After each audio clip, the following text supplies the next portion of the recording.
Hey guys, this is Tim, and I'm going to show you in 1 minute how to connect to View One using Virtual Studio on your phone. So the first thing we want to do is open up our camera app on the phone.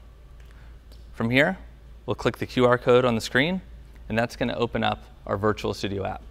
Now, if you're already connected, you'll see that the remote control panel opens immediately, but you can click Home to find all of your albums. Now we have a View One album with hundreds of environments already baked in, so I'll go to that now. Now you'll see previews of all of your scenes here. If you click on them, they'll show up on the preview link on top, as well as immediately go to the screen. Now, let me find which one I like.